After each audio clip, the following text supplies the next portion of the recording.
Perkenalkan, saya fisioterapis Oscar yang akan menangani ibu di sini. Jadi sebelumnya saya mau bertanya, siapa nama kak? Oh, Detik. Berapa umur kak sekarang? Oh, masih baru. Jadi, apa sekarang pekerjaan kak? Mau minta?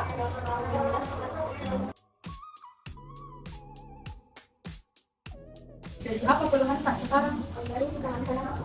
Sejak kapan dimulai nyeri tangan kak? Dari minggu lalu kan waktu minggu lalu karena dengan itu ya aku kan sekali bulan kiri kak dan tidak jadi terus kebesokannya jadi sakit nih temanku. Jadi dalam posisi seperti apa gitu tangan kak? Nggak sakit? Ini Terus posisi apa tangan kak itu sakit? waktu muka melakukan hal yang pas. Jadi pernah pergi ke dokter ini sebelumnya? Iya pernah ke dokter terus dokter tahu misalnya kan kakak fisioterapis terus kakak suka juga obat pereda nyeri.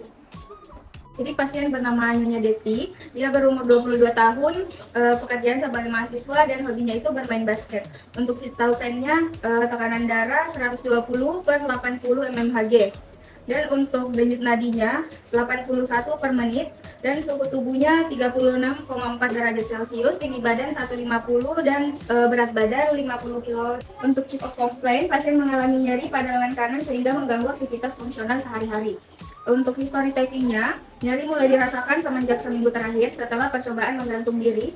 Pasien menghindari gerakan mengangkat tangan yang berlebihan karena pasien merasakan nyeri. Jadi susah untuk melakukan aktivitas seperti mengambil barang yang posisinya agak tinggi dan dia tidak dapat melakukan hobinya. Sudah pernah ke dokter lalu dirujuk ke fisioterapis dan diberikan obat untuk mengurangi rasa nyerinya. Nyerinya itu menjalar dari leher hingga ke lengan atas. Jadi dulu saya mau lakuin beberapa tes untuk getaran kak. Jadi mungkin bisa ikutin gerakan saya. Angkat tangan tak seperti ini sampai kayak udah full, kita rasa. Ini ke belakang, ke samping, gerakan ke samping. Kalau ke dalam, seperti ini. Dan itu ini masih begini. Dikasih angkat dalam depan.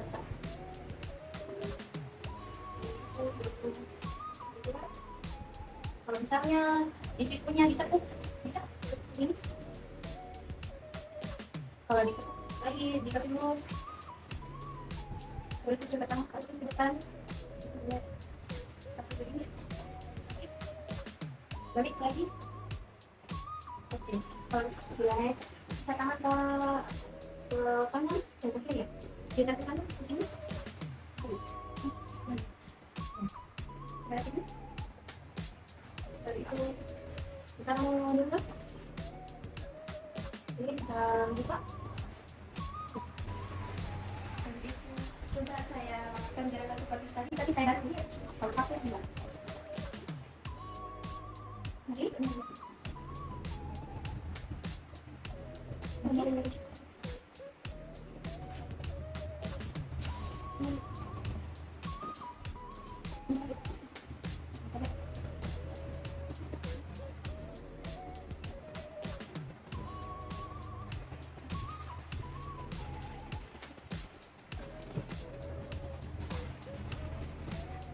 Jadi dengan gerakan tadi, dengan gerakan yang sama mau saya kasih tahanan. Coba tangan Tak ke depan. Kalau saya kasih tahan ini, ke belakang, ke samping, tahan, bisa sekarang, bisa. Ke dalam, musiknya, bisa dengan bisa. Masuk. Ini dengan seperti ini.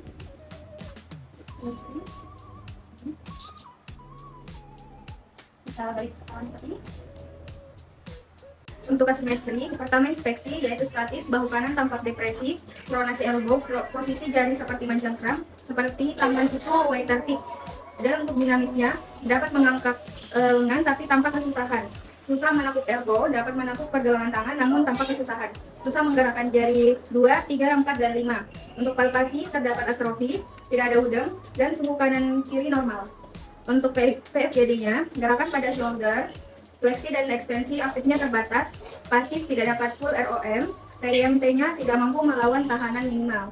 Abduksi dan adduksinya untuk aktif terbatas, pasifnya tidak full ROM, TIMT-nya tidak mampu melawan tahanan minimal.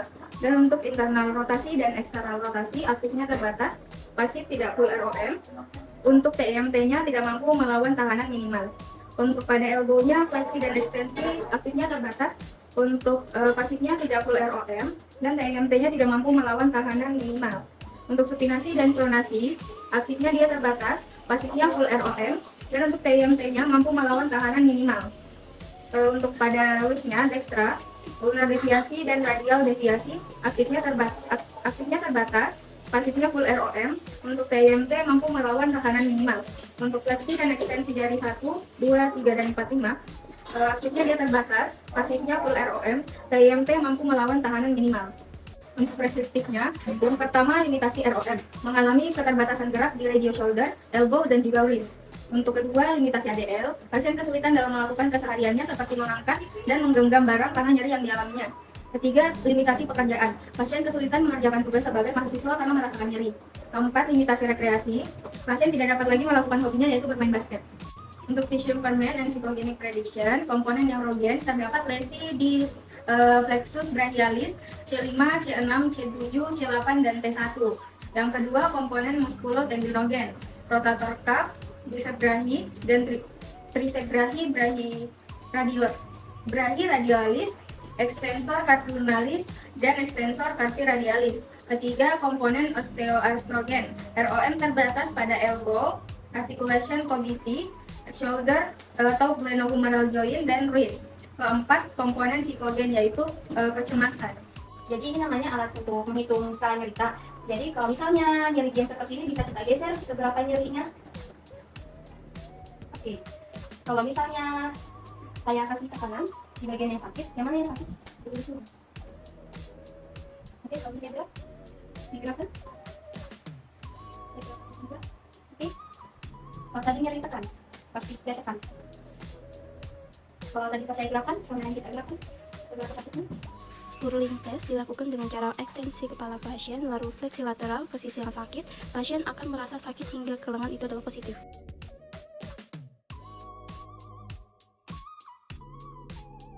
Foramen compression test, ekstensi kepala pasien, fleksi lateral ke sisi yang sehat, dan hasilnya negatif, pasien tidak merasakan sakit hingga ke lengan. Buccal design test, tangan sakit pasien lakukan abduksi lalu tumpuk di kepala. Hasilnya positif, pasien merasakan nyerinya berkurang. Sharp pressure test, pasien posisi menekuk, letakkan jempol terapis di processus spinosus C2, lalu tangan satunya di dahi, kemudian tekan belakang dahi dan cari gerakan menggeser kepala aksis. Crank test digunakan untuk mendiagnosis lesi tes bahu atau slap lesi. Dilakukan bisa duduk atau berdiri, angkat bahu 160 derajat, lalu tekuk elbow 90 derajat, lalu beri beban aksial dengan satu tangan. Bawa bahu pasien ke rotasi internal dan eksternal secara berulang. Anterior slide test atau slap test digunakan untuk mengetahui slap lesi pada shoulder. Pasien dalam posisi duduk atau berdiri dengan tangan di pinggang, arah jempol ke posterior. Tangan terapis diletakkan di bahu di atas akromion dan tangan satu lainnya di siku belakang, lalu beri dorongan ke atas dan suruh pasien menahan. O'Brien atau active compression test untuk mendiagnosis lesi slap. Posisi pertama, fleksi shoulder 90 derajat, gerakan adduksi 10 derajat, rotasi internal full dan beri tahanan. Dan posisi kedua, external rotasi full atau dalam posisi supinasi lalu beri tahanan. Speed test untuk mengetahui patologi bicep. Posisi pertama, pasien ekstensi elbow dan full supinasi, lalu fleksi bahu 0 derajat sampai 60 derajat lalu beri tahanan. Untuk posisi kedua yang paling umum yaitu ekstensi elbow, full supinasi dan fleksi bahu 90 derajat lalu beri tahanan. Empty-can test atau job test untuk mengetahui nyeri subakromial atau impingement syndrome yang terjadi tendinosus rotator cuff oleh ligamen coracoacromial dan sepertiga anterior acromio. Pasien duduk atau berdiri, fleksi bahu 90 derajat, lalu lengan diputar dengan arah ibu jari ke lantai, lalu beri tahanan. Vulcan test untuk mengetahui lesi rotator cuff. Posisi pasien duduk, fleksi 90 derajat, abduksi bahu, ibu jari ke arah atas dan beri tahanan. Load and shift test untuk mengetahui ketidakstabilan bahu anterior dan posterior. Posisi pasien duduk tegak dengan tangan di paha, tangan terapis untuk menstabilkan clavicular dan scapula. Lalu saat load, posisikan kaput humerus di rongga gleno. Saat shift, mengevaluasi kapsul ketika geser kaput ke depan dan anterior dan ke belakang. Brachial plexus stretch test untuk mengetahui nyeri menjalar pada pasien yang berindikasikan saraf kejepit. Pasien duduk, terapis di belakang pasien, tangan terapis di kepala dan di bahu, lalu terapis melakukan fleksi lateral dan diberi compression ke bawah pada bahu. Morley atau brachial plexus compression test untuk sindrom outlet thorax, menekan neurovascular bundle di supraclavicular fossa selama 30 detik. Hawkins-Kennedy test untuk mengetahui shoulder impingement, posisi pasien duduk, fleksi shoulder 90 derajat, fleksi elbow 90 derajat, tangan terapis di bawah tangan pasien, lalu lakukan internal rotasi secara pasif. Near test untuk subacromial pain syndrome, pasien duduk, terapis di belakang pasien, satu tangan untuk stabilitas scapula, lalu bawah tangan pasien pasif fleksi secara full. Gerakan tangan dari samping. Sakit? Sampai full. Sekarang kalau kamu depan di dalam, di kanan, dalam, dalam.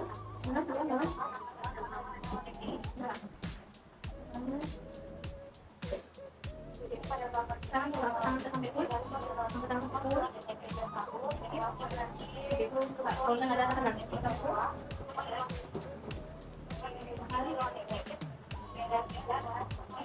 Dan itu kalau aku belakang tangan ya. Belakang.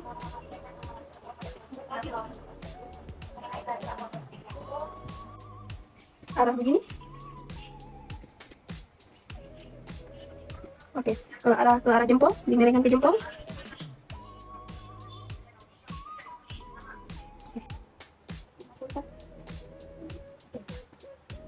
Sekarang kembali normal.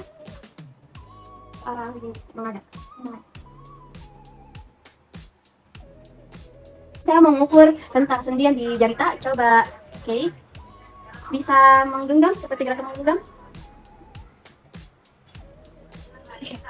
Kalau misalnya ke atas. Jadi perkenalan dulu. Kalau ini dia tajam, kalau ini dia tumpul, dimengerti? Oke, tutup mata Kak. Ini tadi mata tumpul. Ini tadi mata tumpul. Ini tadi mata tumpul. Sekali lagi. Ini tadi mata tumpul. Oke. Kalau boleh buka mata Kak. Ini kasar, ini halus. Oke, bisa tutup. Kasar atau halus? Kasar atau halus? Kasar atau halus? Kasar atau halus? Relax tangan kita.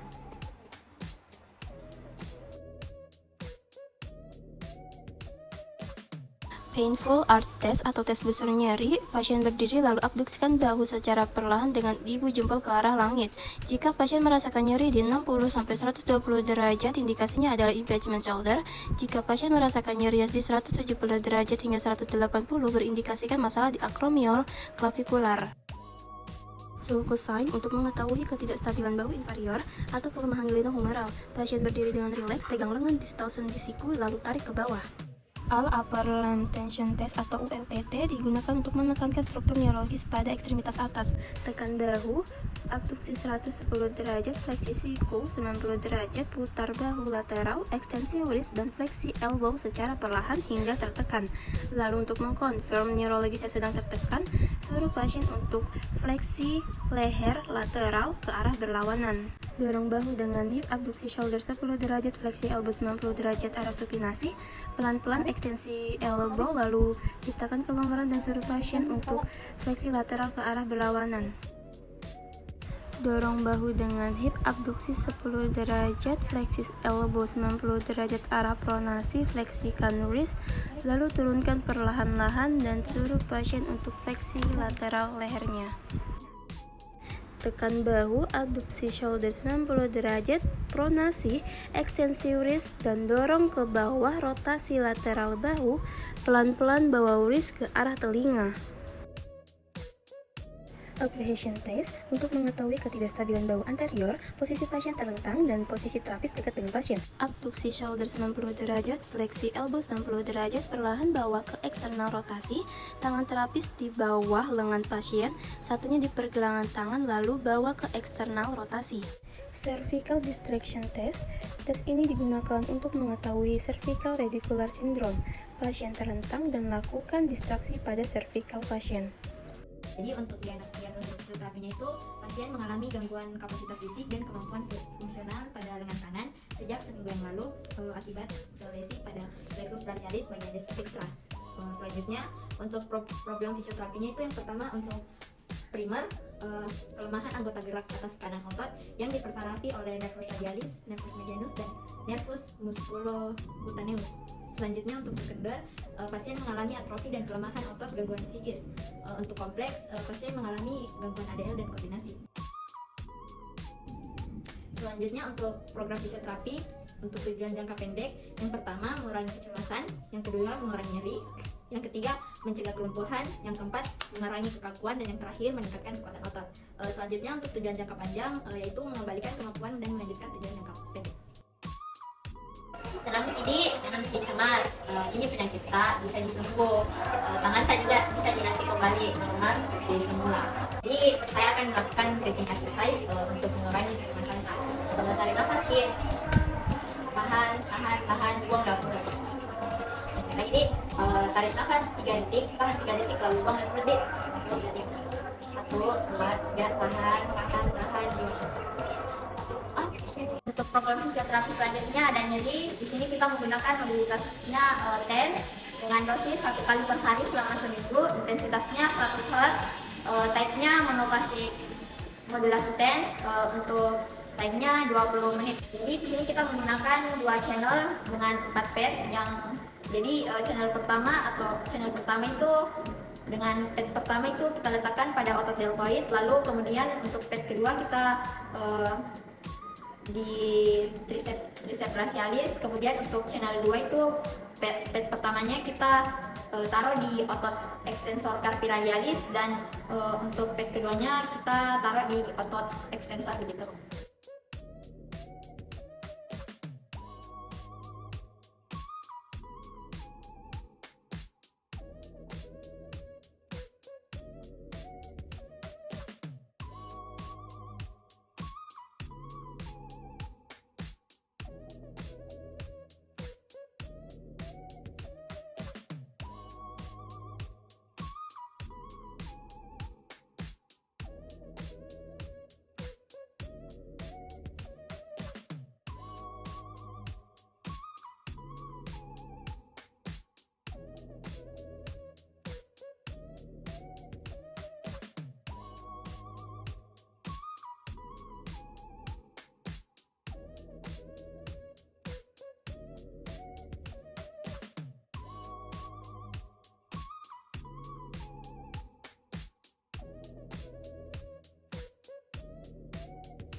Jadi Pak, saya akan kasih program dengan untuk bekerja di rumah sakit. Ini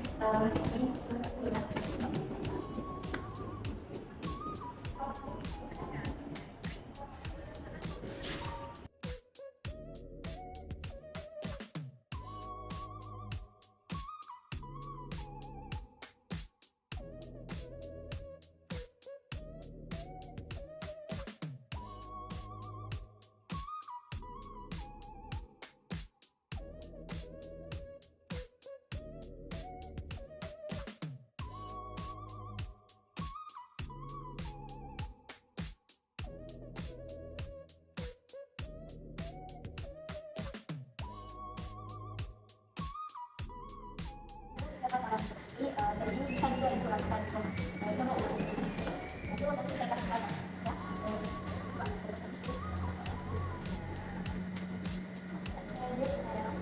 Jadi ibu sering latihan lakukan yang tadi di rumah supaya bisa sembuh. Lalu untuk form program dari pasien ini, pasien disarankan untuk melakukan latihan yang telah diprogramkan seperti gerakan sebelumnya, seperti berikut. Jadi yang kedua, jika pasien merasakan seperti sedang stres atau banyak pikiran atau merasa kurang tenang, pasien disarankan untuk melakukan breathing exercise seperti yang telah diajarkan. Kemudian yang ketiga, bisa menggunakan alat yang ada di rumah seperti mungkin melempar atau menangkap bola atau menggunakan bola kecil lalu dipegang.